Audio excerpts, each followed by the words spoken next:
Russo-Polish War 1654–1667.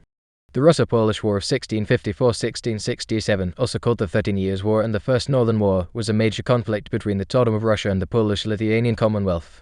Between 1655 and 1660, the Swedish invasion was also fought in the Polish-Lithuanian Commonwealth, and so the period became known in Poland as the Deluge or Swedish Deluge.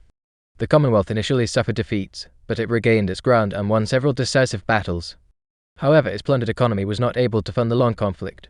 Facing internal crisis and civil war, the Commonwealth was forced to sign a truce. The war ended with significant Russian territorial gains and marked the beginning of the rise of Russia as a great power in Eastern Europe. Background: the conflict was triggered by the Khmelnytsky rebellion of Zaporozhian Cossacks against the Polish-Lithuanian Commonwealth. The Cossack leader, Bogdan Khmelnytsky, derived his main foreign support from Alexis of Russia and promised his allegiance in recompense. Although the Zemsky Sobor of 1651 was poised to accept the Cossacks into the Moscow sphere of influence and to enter the war against Poland-Lithuania, the Tsar waited until 1653, when a new popular assembly eventually authorized the protectorate of Ukraine with Tsardom of Russia. After the Cossacks ratified the agreement at the Pereasov Council, the Russo-Polish War became inevitable. Invasion of the Commonwealth. In July 1654, the Russian army of 41,000, nominally under the Tsar, but in fact commanded by Princes Yakov Cherkassky, Nikita Radovsky and Ivan Khovansky, captured the border forts of Belaya and Dorgovich and laid siege to Smolensk. The Russian position at Smolensk was endangered as long as great Lithuanian hetman, Prince Janis Radziwill, with a 10,000-man garrison, held Orsha slightly to the west. Cherkassky took Orsha. Forces under his command, led by Nyes Prince Odukyry Borytinsky, forced Radziwill to retreat in the Battle of Sh, also known as the Battle of Sh, Battle of Sh, or Battle of Sh, which took place during a solar eclipse, and for which both sides claimed victory, fought near Sh on August 12. Radziwill was again defeated 12 days later at the Battle of Shepilevich. After a 3-month siege, Smolensk, the main object of the previous Russo-Polish War, fell to the Russians on 23 September. In the meantime, Prince Alexei Trubetskoy led the southern flank of the Russian army from Bryansk to Ukraine. The territory between the Dnieper and Berezino was overrun quickly, with Trubetskoy taking Mstislavl and Rossovl and his Ukrainian allies capturing Homel. On the northern flank, Sheremetyev set off from Pskov and seized the Lithuanian cities of Nivel July 1, Polotsk July 17, and Vitebsk November 17. Their up on the Tsar's troops in December swarmed over Polish Livonia and firmly established themselves in Ludza and Rizekny. Simultaneously, the combined forces of Khmelnytsky and the Russian Boyar Butelin struck against Volhynia. Despite many disagreements between the commanders, they took hold of Ostrov and Rivne by the end of the year. Campaign of 1655. In the winter and spring of 1655, Prince Radziwill launched a counter-offensive in Belarus, recapturing Orsha and besieging Mogilev. This siege continued for 3 months with no conclusion. In January, Sheremetyev and Khmelnytsky were defeated at the Battle of Okhmatov, while a second Polish army allied with the Tatars crushed a Russian-Ukrainian contingent at Jakov. Alarmed by these reverses, the Tsar hastened from Moscow, and at his instigation a massive offensive was launched. The Lithuanian forces offered little effective resistance and surrendered Minsk to the Cossacks and Cherkassky on 3 July.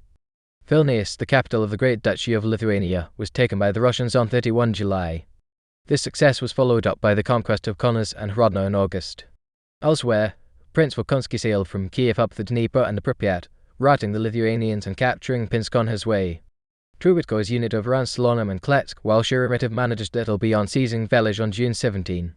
A Lithuanian garrison still resisted the Cossacks' siege in Styry-Bykov, when Khmelnytsky and Butelin were already active in Galicia. They attacked the Polish city of Lwów in September and entered Lublin after Poljan Sapiere's defeat near Brest. Armistice and campaign against Vyhovsky. The Russians' advance into the Polish-Lithuanian Commonwealth led to the Kingdom of Sweden invading Poland in 1655 under King Charles X. Hanasi Ordynashkin then opened negotiations with the Poles and signed an armistice Truce of Vilna on 2 November. After that, Russian forces marched on Swedish Livonia and besieged Riga in the Russo-Swedish War 1656–1658, a theatre of the Second Northern War. Khmelnytsky was not against this temporary truce and supported the Tsar, though he warned him of Polish furtiveness. Ivan Vyhovsky, the newly elected hetman in 1657 upon the death of Khmelnytsky, allied himself with the Poles in September 1658, creating the Grand Duchy of Ruthenia. However, the Cossacks were also beset with the start of a civil war with this Commonwealth treaty, then a new treaty of Pereasov with Russia in 1659. The Tsar concluded with Sweden the advantageous Treaty of Val-Isar, which allowed him to resume hostilities against the Poles in October, capturing Wincenty Kosciuszki at the Battle of Warki. In the north, Sapiere's attempt to blockade Vilnius was checked by Prince on October 11. In the south, the Ukrainian Vyhovsky failed to wrest Kiev from Sheremetyev's control, where Russians kept the garrison. In July 1659, however, Vyhovsky and his Crimean Tatar allies inflicted a heavy defeat upon Trubetskoy's army then besieging Konotop. The threat to the Russians during their conquests in Ukraine was relieved after Vyhovsky lost his alliance with Crimean Khanate due to Kosh Ottoman Ivan Serko campaign, who later attacked Chairin as well. An uprising arose in the civil Ukraine where Vyhovsky stationed few Polish garrisons. During the uprising perished a Ukrainian nobleman Yuri Nemirich, who was considered the original author of the Hadiach Treaty. Together with the human colonel Mikhailo Konenko-Serko has led a full-scale uprising throughout Ukraine. The mutinied Cossacks requested Vyhovsky to surrender the hetman's attributes and re-elect K.H. Khmelnytsky's son Yuri once again as the true hetman of Ukraine. Both forces faced off near the village of Hermanivka. The rest of Cossacks deserted Vyhovsky and rallied under Yuri K.H. Khmelnytsky, while Vyhovsky was left with the Polish troops and other mercenaries. A council was gathered with participation of both sides where the union with Poland and Lithuania was proclaimed unpopular, and due to the rising arguments and threats Vyhovsky has left the meeting. The council elected K.H. Khmelnytsky the new hetman, and an official request to surrender the power was sent to Vyhovsky, who had no other choice as to comply. Russian forces stunned at Konotop tried to renegotiate a peace treaty on any terms. However, the change of powers within the Cossack hetmanate reflected the amount of influence of the Russian foreign policy in Ukraine and reassured Voivode Trubetskoy. Trubetskoy invited K.H. Khmelnytsky to renegotiate. Advising by Stoshino not to rush at Yuri, K.H. Khmelnytsky sent out Petro Doroshenko with an official request.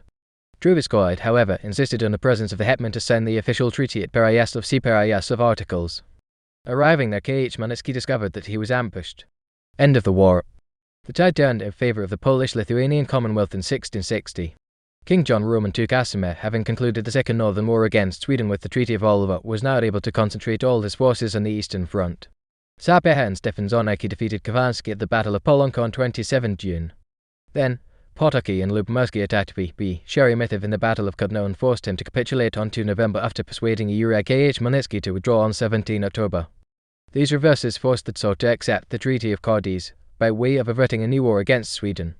In July 1662, the right bank forces of Yuri K.H. Khmelnytsky, supported by Polish and Crimean Tatar troops about 20 men, were defeated in the large Battle of Kana by the Russian forces of Grigor Romodanovsky and the left bank Cossacks of Yakym Sumko, about 28 men. Towards the end of 1663, the Polish-Lithuanian king crossed the Dnieper and invaded left bank Ukraine. Most towns in his path surrendered without resistance, but his siege of Shlukov in January was a costly failure, and he suffered a further setback at Novgorod-Seversky, and so his Ukrainian campaign proved a fiasco. The forces of Lithuania in the summer managed to defeat the invading corps of Khovansky near Vypsk, but overall the 1664 campaigns were a disappointment. Peace negotiations dragged on from 1664 until January 1667, when civil war forced the Poles and Lithuanians to conclude the Treaty of Andrusovo, whereby the Polish-Lithuanian Commonwealth ceded to Russia the fortress of Smolensk in Ukraine on the left bank of the Dnieper River, including Kiev, while the Commonwealth retained the right bank Ukraine. In addition to the territorial changes from the war, this conflict sparked major changes in the Russian military. While the Russian army was still a semi-standing, mobilized seasonally, this conflict moved it along the path toward a standing army, laying the groundwork for Russian military successes under Peter the Great and Catherine the Great. This war, occurring during a time known as the Deluge, was a major negative outcome for the Polish nation. While Poland had been able to regain some of its lost territories, in the long term it greatly weakened and left Poland increasingly vulnerable to Russian incursions. The country found itself unable to prevent the future partitions of Poland, in which Russia took a major part.